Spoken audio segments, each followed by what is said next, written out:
Welcome back, guys, to Kerbal Space Explosion. So last time, we started planning our super mission to Eve, and this was the first step, designing a lander that once, hopefully, cross your fingers, knock on wood, once we've landed on Eve, quote unquote, we need to be able to get off. It has very high gravity, very thick atmosphere. The atmosphere extends higher up above the planet than in Kerbin, so it's going to be a real challenge, and so I designed this thing. I think it's gonna be okay, and we obviously won't have this extra amount of weight on top once we're in space, but I'm gonna leave it on there anyway because we need to get that up into orbit around Kerbin anyway.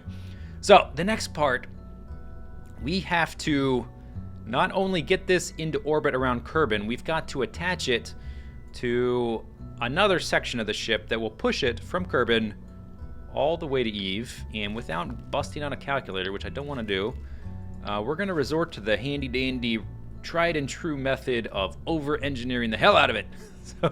So, first thing, let's get some decouplers. Now we need more than just one point of contact, because that will, especially with something this big, it's gonna wibble wobble, flibble flobble all over the place. Let's put some symmetry on. Let's go like there, there,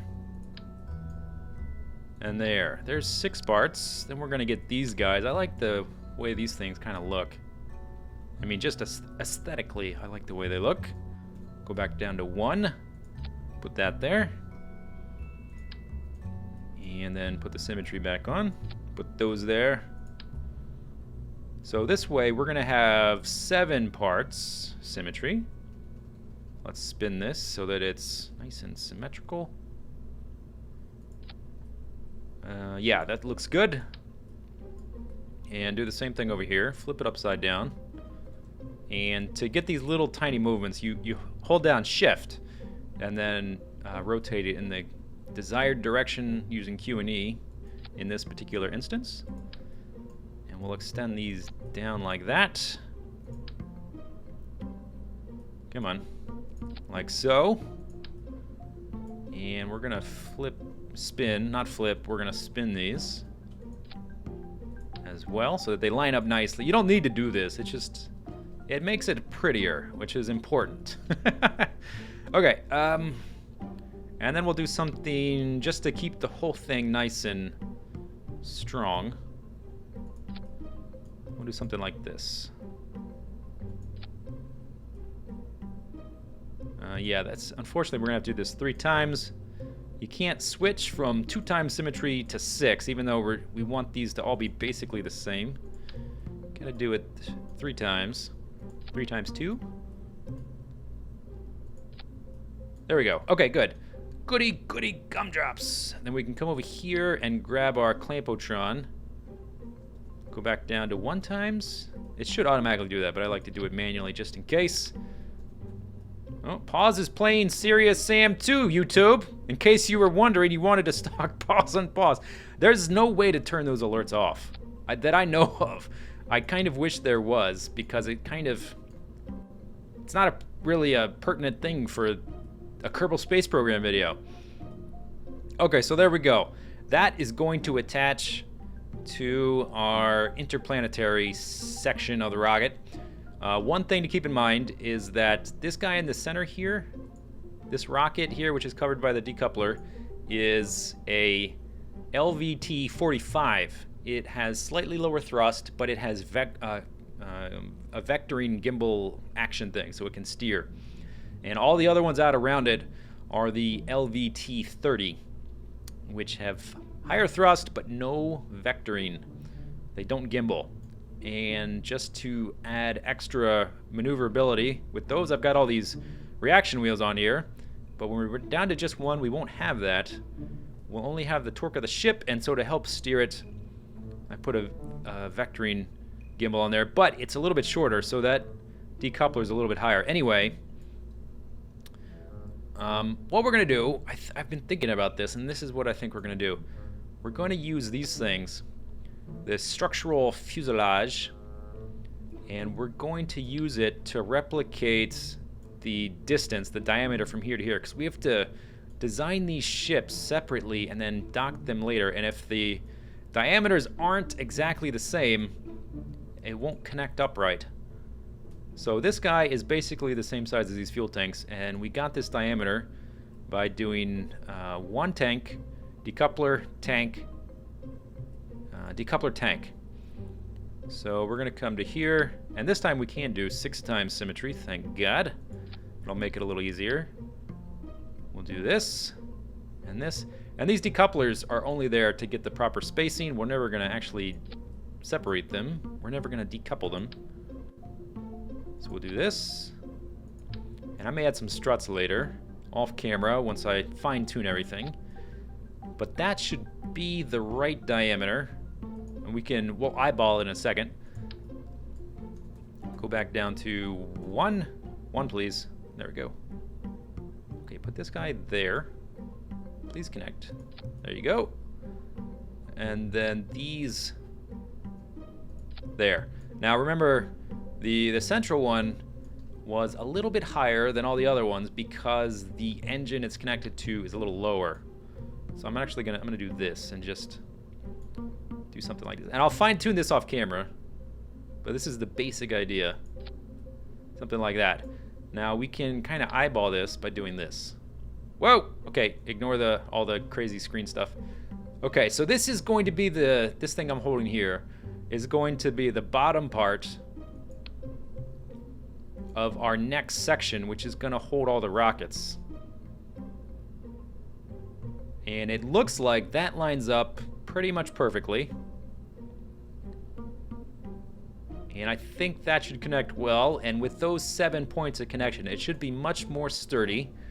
And it should resist the swaying forces I've seen when people connect a bunch of things only using one clamp. And then beneath that, can we connect this? Yeah, okay, let's do, just so we can see what this will look like. Let's do that. And let's connect this. Oh, it wants to connect to the bottom there, doesn't it? Dang it. Okay, well, whatever. I just want to see what this will look like if we have enough space to put some orange tanks. So we're going to recreate it here. I just want to recreate the spacing. So it'll be like that, and this.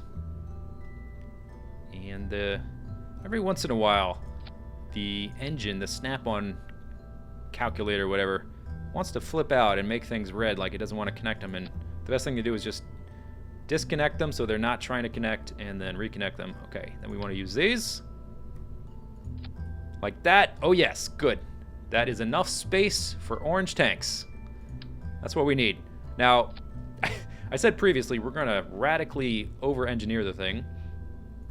We took our fuel dump to Eve, and I totally forgot to use the atmosphere to slow ourselves down, so that would have helped a lot. We could have used that to slow down, but that thing was it was 2 orange tanks sending 1 orange tank, so it was 3 orange tanks total when we left. And this thing weighs more than 4 orange tanks, so we need a lot more. We need a lot more juice. We need a lot more get up and go. So I'm going to send a lot of fuel with it. And this time we will remember to use the atmosphere of Eve to our advantage. Let's go like this. There. That's kind of what we're going for. It's going to be massive. And then we have to get this guy into orbit and this guy into orbit, and then they got to dock. It's going to be crazy. So let's, I guess next thing we need to do, we need to put one of these in orbit to prepare to dock other things to it. All right, here we go. This monstrosity, I hope, is ready to launch. So there is the finished version of the lander on the interior. We've got a whole bunch of parachutes strapped onto it. Hopefully it's enough to slow us down. I added a probe core to this crew container thing. It's right under there, underneath the hatch, and then we've got some solar panels and batteries. Let's see, what else did I add? We've got ladders to help Buzz, who's going to be our pilot for the lander. We've got a bunch of ladders snaking down this thing, hopefully to allow him to climb down and, more importantly, climb back up.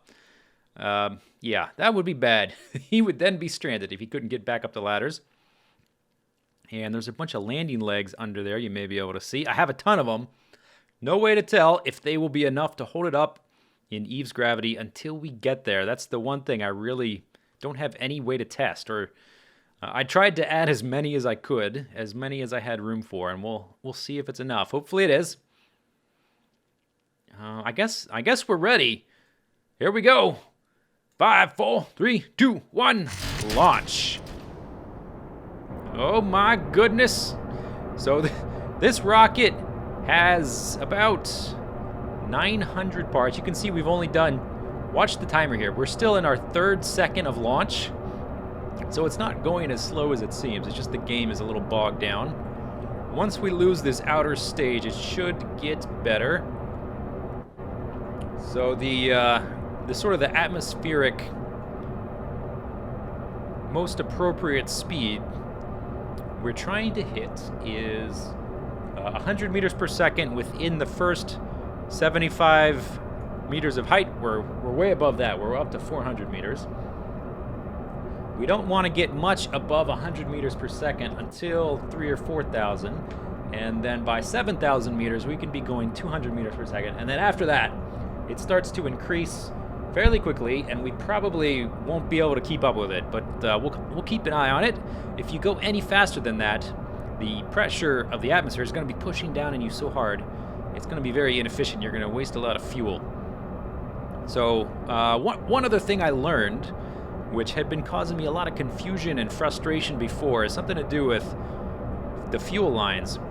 So you connect fueled lines from one tank to another to feed fuel inwards towards the inner engines, and that's called asparagus staging, I guess is the colloquial term that was come up with by the Kerbal Space Program community.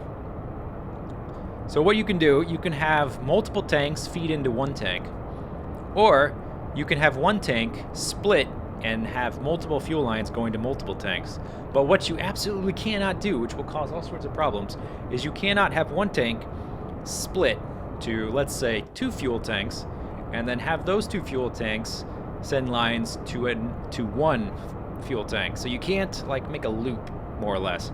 You can't split it and then join it. You can split it or join it, but not both. And so that influenced the way that this staging is set up. We have fewer total stages, which is fine. It's a little simpler to fly. We have this big outer ring, this hexagon. Then the next hexagon. Those are going to be 2 stages, 2 big stages. And then we're going to have 6 tanks left in the middle. Gosh, this is going really slow. We are only up to 3,400 meters. And let's see, the optimal speed for 4,000 meters is 148 meters per second. We are almost bang on that. Look at that. 148 at 39. Yeah, we are ever so slightly going faster than is optimal. But that's pretty much perfect. That is pretty much perfect. And I'll just continue to keep an eye on it. And it's not that big of a deal. But we have to get this guy into orbit. And then the harder part, we have to take the interplanetary stage into orbit and dock it with these 7 ports. That's I've gotten the hang of docking, that's for sure. It's definitely easier than it used to be for me. But that will definitely be by far the biggest thing I've ever docked. Okay, we're still only 50 seconds into this launch. But after we lose this stage, it should get better. After we lose some complexity. The total part count for this whole thing is about 900 parts, which is not as many as it would seem just by going by the sheer size of it. I think the biggest ship I ever made was something like 1,100 parts. Probably back when I was still using a bunch of boosters before I unlocked the mainsails. And to get all those boosters to work properly, they need struts to reinforce them so they don't flex and warp and whatnot. Okay, here we go. Here's our first stage. Let's get ready for the money shot. Are you ready? This is a cool view. Cool view. Come on. There. Oh my, so slow. Oh, look how slow that's happening. But it's pretty. It's like a flower blooming and then exploding as the fuel tanks hit each other down below. Okay, we're going 220 at close to 9,000. The optimal speed for 9,000 meters is 240. And we're going a little below that, so let's throttle up. Throttle up a bit. And then let's start our gravity turn. We're going to go real gentle. We're going to wait for our prograde vector to catch up with us before we go too far too fast. But I do want to get turned over to about 45 degrees and start to... What was that sound? Oh, that's stuff exploding down there. I want to get turned over to about 45 degrees, start developing some orbital velocity. Oh boy. Very slowly. Okay, wait for that marker to catch up. Wait for that marker. Otherwise, we're fighting against the air. This is what I've learned from watching a few more in-depth videos and how the stuff is calculated. I'm tipping over a little fast. I'm gonna go and do it. I don't care. Whatever. It don't matter.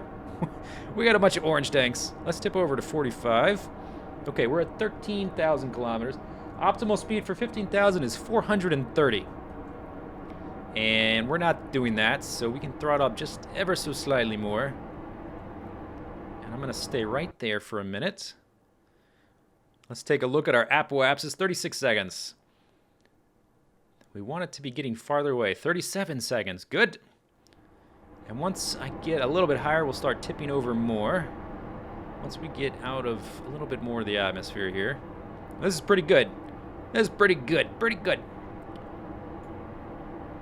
Okay, what's our next benchmark? 20,000 meters. The optimal velocity, or the max you should be going, is 716 meters per second. And we're not even close. So I'm not worried about it. So at this point, we can do this. Throttle up to about there. Let's take a look at this. That's all the way already at 50 seconds. Let's start tipping over more. Now that we're all the way up to, yeah, now we're cooking with grease. We got the juice flowing. Let's tip over to about there. Very good. And then once we get out of this blue into the dark blue, I'll tip over all the way. Let's see, is it still getting far? Yeah, it's still getting farther away, even there. Very good. Very good. Perfect. So I think I'm going to shoot for about 75,000 meters for our initial orbit. And I think that'll be about good. Even if we have some fuel left over, it's best to be conservative. And then once we've docked the things, we may move it out into a slightly higher orbit before we start our interplanetary burn. It just depends on what we have left over. Okay, we're getting pretty high now. We're starting to rotate a little bit. I want to be kind of... I don't want to be tilting or turning or anything when we stage. So let's just get right here and stop. And don't spin. There we go. Nothing blow up. Nothing blow up. No! What happened? I think we're okay. I think the only thing that got hit was the tanks falling off. Yeah, we're all right. We are doing good. Goody, goody gumdrops. Okay, what is our apoapsis is holding steady, seems like. Let's tip up just a little bit so we develop some more height. It's staying steady right at 110. 111. Okay, that's good. All right, we're up to 50,000 meters for our apoapsis. We're going good. We have a lot of fuel left. We're out of the thick part of the atmosphere. Everything's going good. This thing is so heavy. It took a lot to figure out how to get it into space, the right configuration of tanks. Going good. Okay, now now we can tip back over to horizontal. I think, now that we're even higher. Yeah, okay, Buzz. Buzz ain't scared. This is old hat to Buzz. And I don't have any lights on any of this stuff because I wanted to... It needed to be as light as possible. I didn't want anything extraneous. Lights aren't very heavy, but still. I decided to do without them. We're up to 60,000 meters. Going good. 61, we're climbing pretty quick. Gonna go up to about 75 kilometers. And then we'll pause, and we've done so much horizontal motion, movement, thrusting, pushing, juice, that getting into an orbit, the orbital burn, shouldn't take that long, maybe like 20 seconds or so.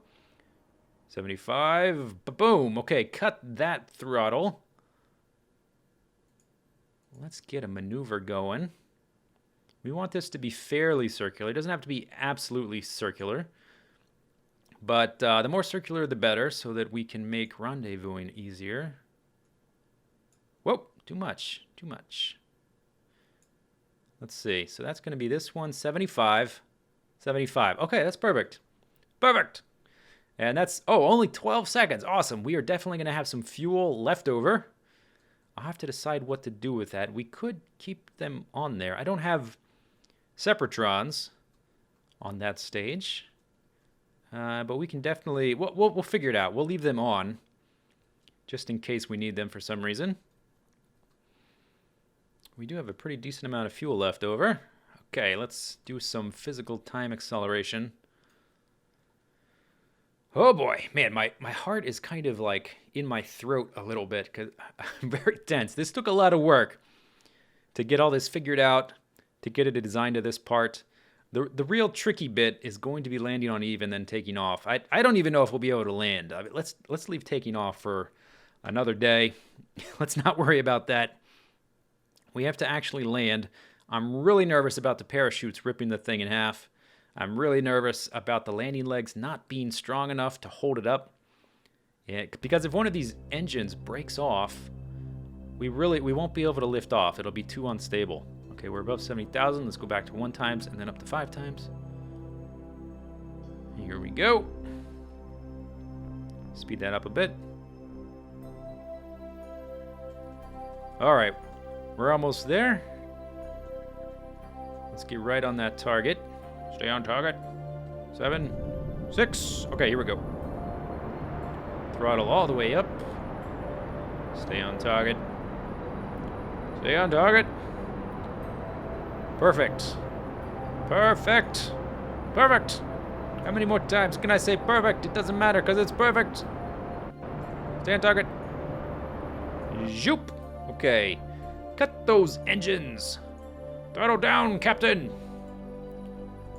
Man all stations. 75 kilometers. 74 and a half. Good enough. Turn SAS off so that the orbit isn't jittering like that. Oh boy. Okay, so that's phase 1. That is phase 1. Let's you know what? Let's fast forward a little bit so we get in the sunlight. Hey, Buzz! Buzz is having a ball. Let's get in the sunlight here. Sunlight. Sunlight. Where's the damn sun? Jeez. Let's go, sun. There we go. There we go. All right. Well, that's phase 1. Kind of. I don't know how many phases we've had, but that's another phase down. How about we say that? That's another phase down.